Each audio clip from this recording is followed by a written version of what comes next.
Welcome to the Comfortable in Chaos Podcast. Strangle your demons and let's go. Y'all need Jesus!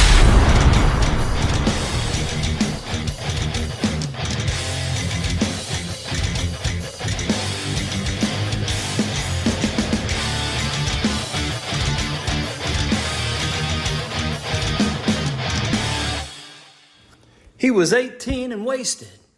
Bedroom in the basement, parents' house, Tucson, Arizona. What do you expect from a high school diploma? Hey! Working hours in the shoe store. Selling dimes out the back door, and he puts on his prom crown, says to his mom, I'm the king of this town. Won't you take me out? I hear the midnight streets are calling. You can hold me down, but like a bird, I'm just free falling. Here's to these American nights. We're having the time of our lives. Living, dreaming, feeling, never sleep until we see the morning light on these American nights. Should I keep going, man? Why not? Neighborhood kid, just back from the desert. Tattoo and a discharge letter. VA in the St. John, 6 times a week. He still sleeps with his boots on. Welcome to the Comfortable in Chaos Podcast. I am your host, Eric Hellberg. And guys, you know we're like Einstein over here, man. We have no special talents. Just passionately curious about all things pertaining to men. And for any of you think I don't love this country or America, I just sang you American Nights. Another song that I'm vibing to by the night game. I'm going to pass this group along to my cousin Heather. Yeah, she wants to stick with Eddie Vedder and Pearl Jam, and they're cool. They've got some good music. They took a stance against the music industry. But the night game is just way much cooler, and you know what? I think that they may love America more than Eddie Vedder. But that's a conversation I'm going to have with her, and whether she agrees or disagrees, we're family and we're going to move on. Try doing that sometimes, man. But here's what I'm going to tell you.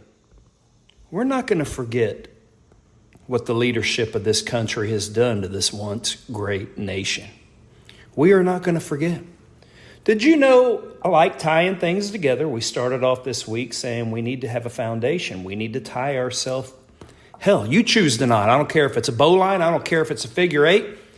I don't care if it is a figure 9. And maybe you never heard of that. But when I was rappelling off Transocean drill ships from the top of the rig all the way down to the water in the moon pool, I always tied off a figure 9. That's how I set my ropes, and 400 feet in the air, I would launch. They always held. Thank God. I was always a little bit worried too at the same time. But we're going to anchor ourselves in truth, and we are going to move forward. But we will not forget what these people have done. And one of them is Kamala Harris. And since we're tying in Rittenhouse, who I just spoke of yesterday, Kamala Harris denied that she ever raised bail money for Antifa and or BLM rioters. But did you know she forgot about a tweet? She forgot to delete it. And guess who has it?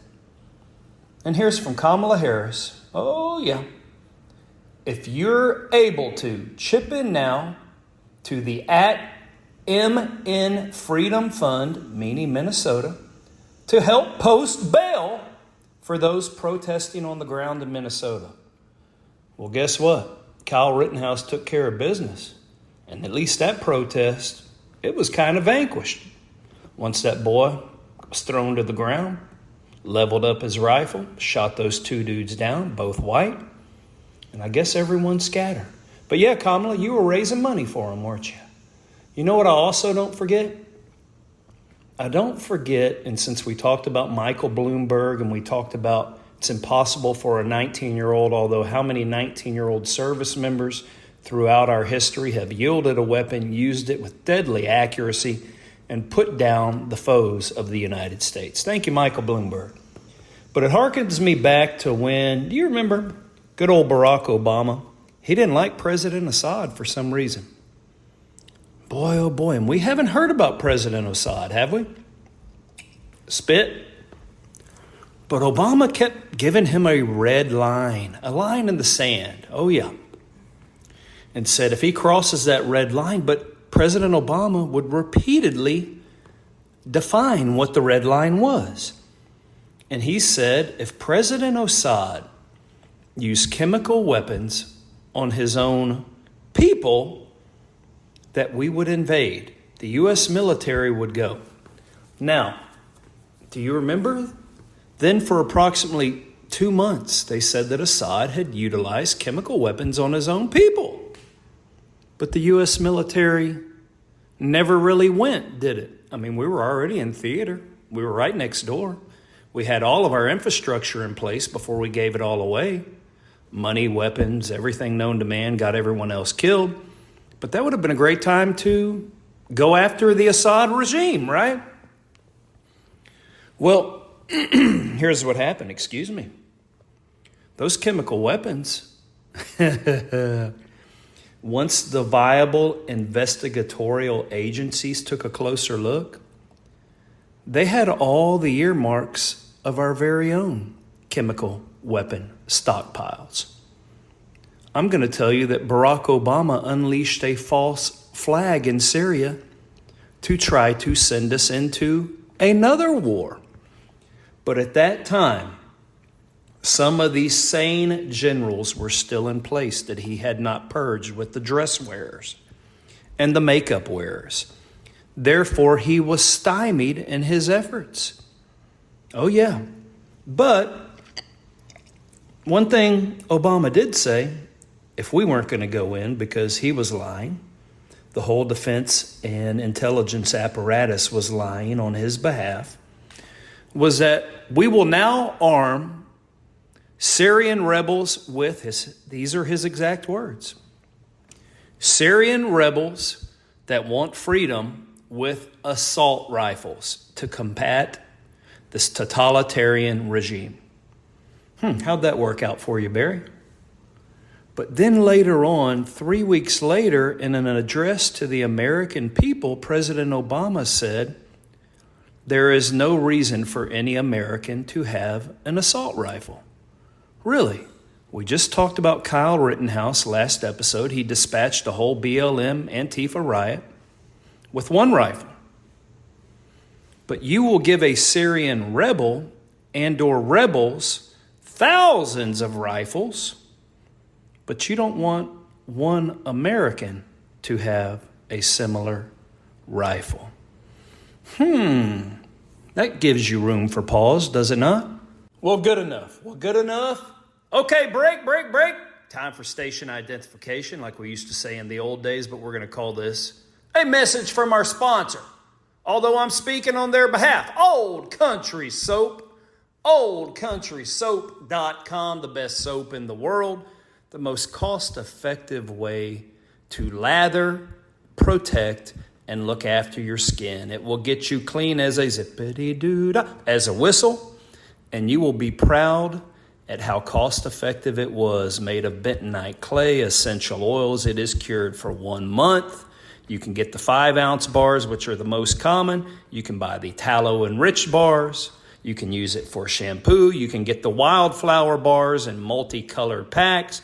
It comes with its own exfoliating bag made of sisal fiber. You cannot go wrong. OLDE, oldcountrysoap.com. Use my promo code CHAOS20, and Elon, their owner, will hook you up with 20% off. You remember at the end of last episode, we quoted Isaiah, didn't we? We quoted it. I'm going to say it again. Arise, shine, for your light is come, and the glory of the Lord rises upon you. And you know who that verse is for, man? That verse is for all my men out there, me included, who have ever felt like you're stumbling around in the dark, unsure of your path or purpose. Maybe the shadows of doubt or discouragement have dimmed your inner light. I am going to remind you, and when I see my friends that are men out here, whether it's at the ball field or anywhere else, I'm going to remind them that we were never meant to live in darkness. We know darkness is all around us, and we're going to let our light shine, just like we sang in Vacation Bible School. If you are of a Protestant sect, So Isaiah 60, verse 1 is a powerful wake-up call, man. It is a reminder that the light of the world, Jesus Christ, has come to dispel the darkness. At first, the darkness within you. We all have it. Don't be ashamed of it. Harness it. He's here to dispel the darkness and ignite a flame within our souls for Him and for the glory of Himself and to influence mankind. His glory shines upon us not because of who we are, but because of who He is. I think we've done enough for today, man. So until next time on the Comfortable in Chaos podcast, I bid you bon voyage, my burgeoning flock. Until next time, like and subscribe to the Comfortable in Chaos podcast.